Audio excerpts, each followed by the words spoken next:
میں زیادہ وقت آپ کر کے بغیر تصوف کے حوالے سے چند ایک چیزیں اختصار سے عرض کروں گا۔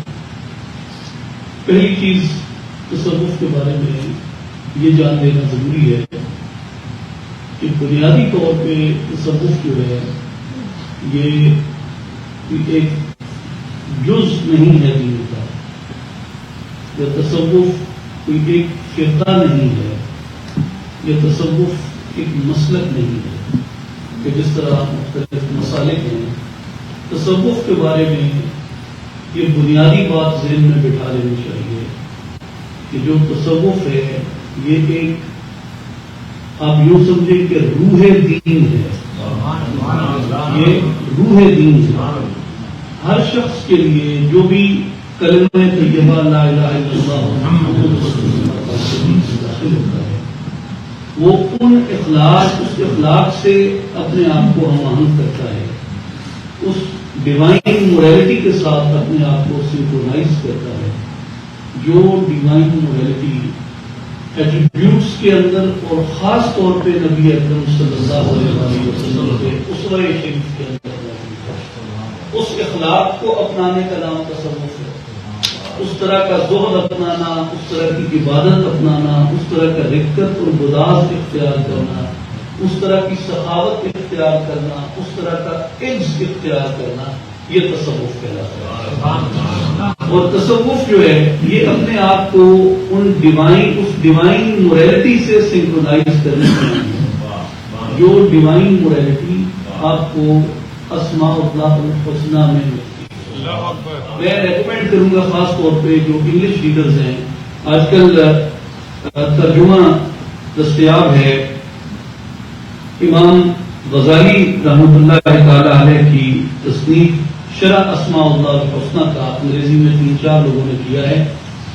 اس میں امام غزالی رحمۃ اللہ علیہ نے اسماء اللہ الحسنی پہ جو بات کی ہے وہ یہ اس میں ارشاد فرماتے ہیں کہ جتنی صفات جمال ہیں ہر مومن پر یہ لازم ہے کہ وہ اپنے آپ کو اللہ تبارک و تعالیٰ کی صفات جمال کے ساتھ متصف کرے۔ جیسے یہ کہا گیا ہے کہ تخلق باخلاق اللہ، اللہ کے اخلاق سے متخلق ہو جائے۔ تو اخلاق الہیت سے متخلق ہونا، اس کی مثال ہے عام آدمی سوچتا ہے کہ میں اللہ کی کسی صفت سے کیسے متصف ہو سکتا ہوں، اس سے کیسے اپنے آپ کو متخلق کر سکتا ہوں۔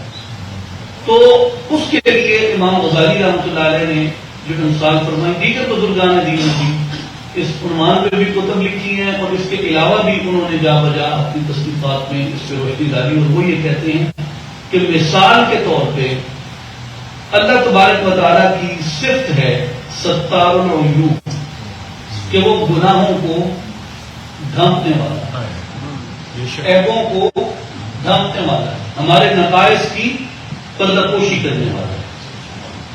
امام غزالی رحمۃ اللہ علیہ اور دیگر بزرگوں نے بھی اس پہ جو روشنی ڈالی وہ یہ ہے کہ آپ بھی ستار العیوب بن سکتے ہیں، اللہ کی اس صفت سے متصف ہو سکتے ہیں۔ کیسے؟ زبان کے کئی گناہ ہیں، مثال کے طور پہ چغلی کرنا، جھوٹ بولنا، اور بھی کئی گناہ ہیں۔ زبان کا ایک گناہ ہے جو یہ کسی کے اوپر بہتان لگانا، تو دوسرا گناہ ہے زبان کا کسی کی غیبت کرنا۔ تو بہتان لگانا کیا ہے؟ کسی شخص کے بارے میں ایسی بات کہنا، کسی پہ ایسے بات کو، ایسے جرم کو یا ایسی خطا کو منسوب کرنا جو اس نے نہیں کیا، ایسا عیب کسی کا بیان کرنا جو اس میں نہیں ہے مگر اس عیب کو اس کی طرف منسوب کرنا، یہ بہتان ہے۔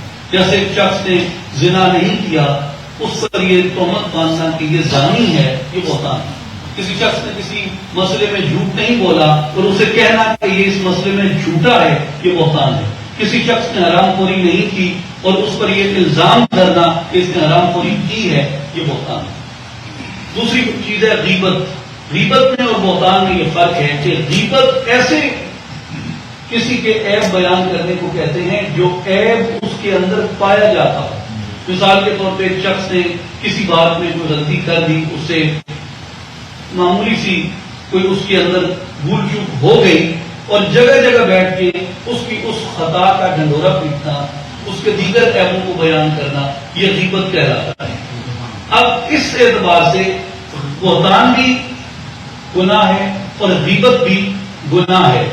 اب گویا آپ کسی شخص پہ ایسی بات بھی نہیں کر سکتے، ایسا عیب بھی کسی کا بیان نہیں کر سکتے جو اس کے اندر موجود نہ ہو، اور آپ کسی کا ایسا عیب بھی بیان نہیں کر سکتے جو اس کے اندر موجود ہو۔ تو نہ آپ کسی کا موجود عیب بیان کر سکتے ہیں اور نہ آپ کسی کا غیر موجود عیب بیان کر سکتے ہیں۔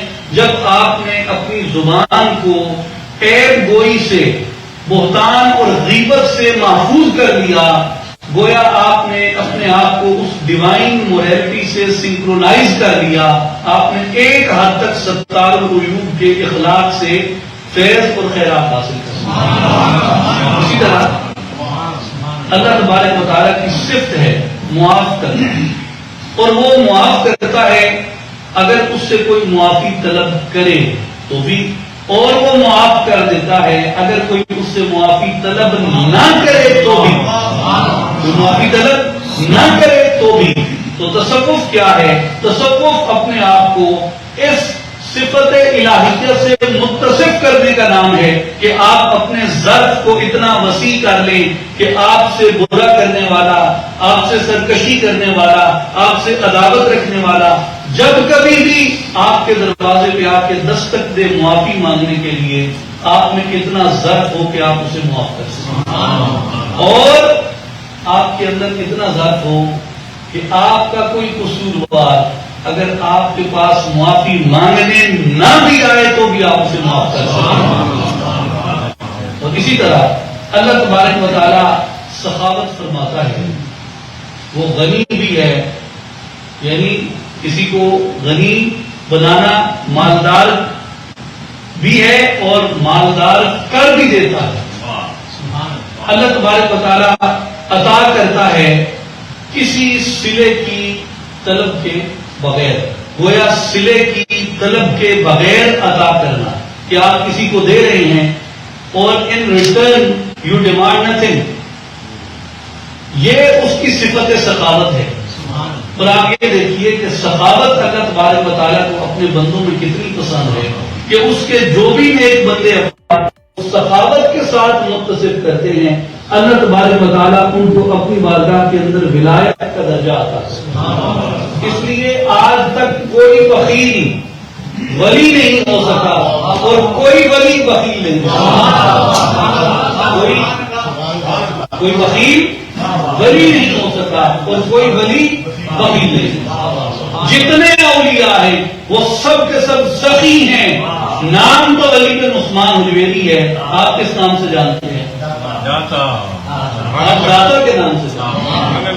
نام تو محمد باہو ہے، آپ کیا کہتے ہیں؟ سخی سلطان۔ میرے بھائی اور بزرگوں، جو سخاوت ہے یہ صفت الہیہ ہے، اور تصوف اس صفت الہی سے اپنے آپ کو متصف کر دینے کا نام، اپنے آپ کو اخلاق الہیہ سے متخلق کر دینے کا نام ہے۔ تو اس کی صفات جمال سے حصہ لینا یہ تصوف ہے۔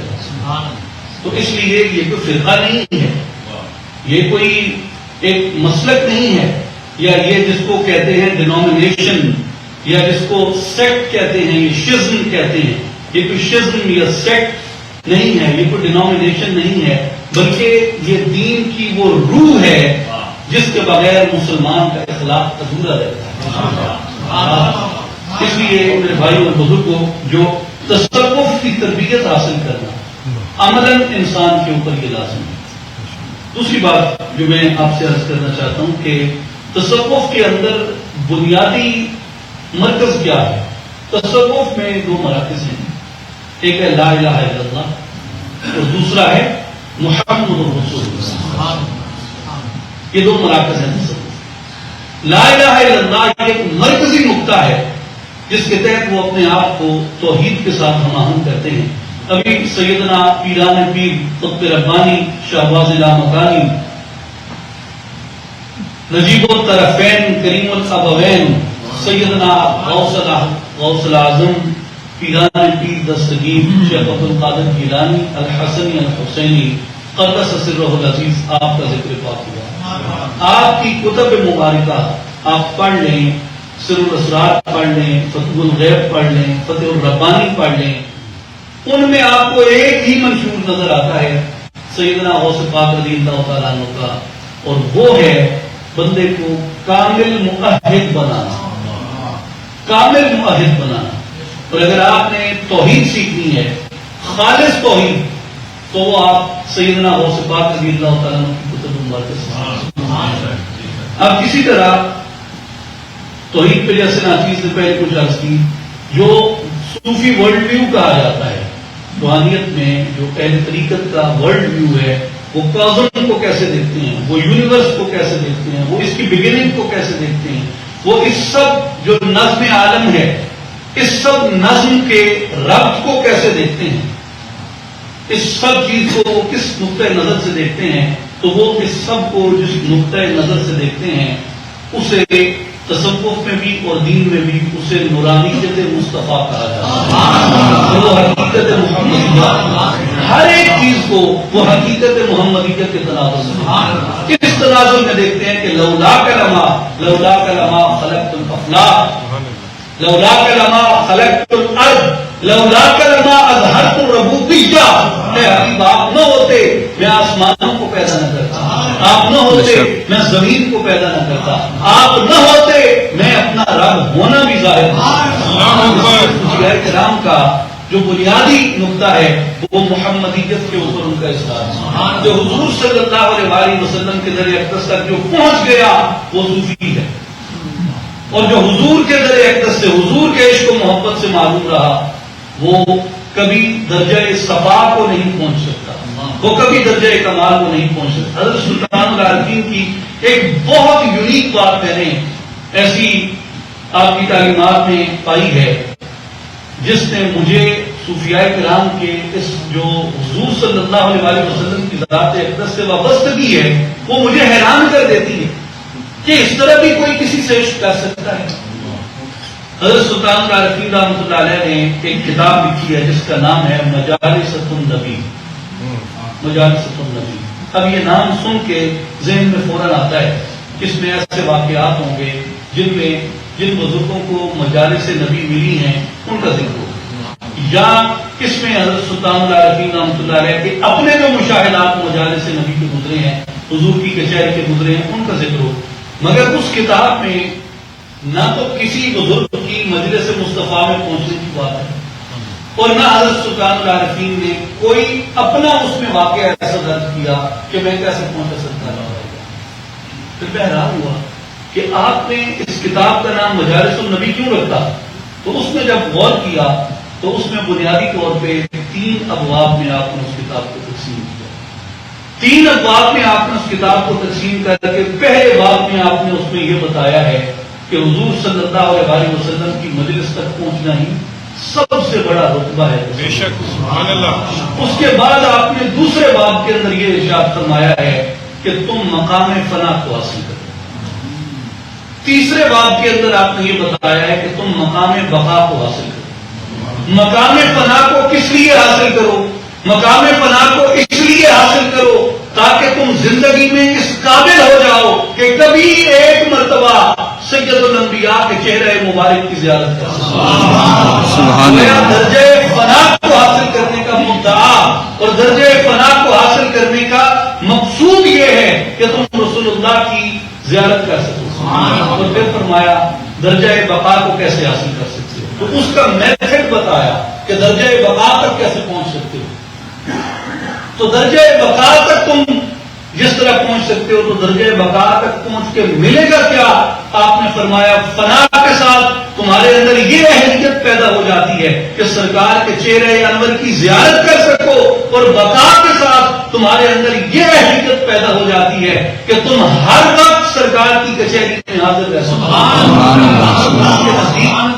فنا کا اور بقا کا، فنا اور بقا کے حصول کا مقصد یہ ہے کہ تمہیں مجلس مصطفیٰ کی دائمی حضوری نصیب ہو جائے. حضور صلی اللہ علیہ وسلم جس طرح سیدنا ابو العاص مرسی رضی اللہ تعالیٰ عنہ، حضرت سیدنا امام قدس سرہ العزیز آپ کے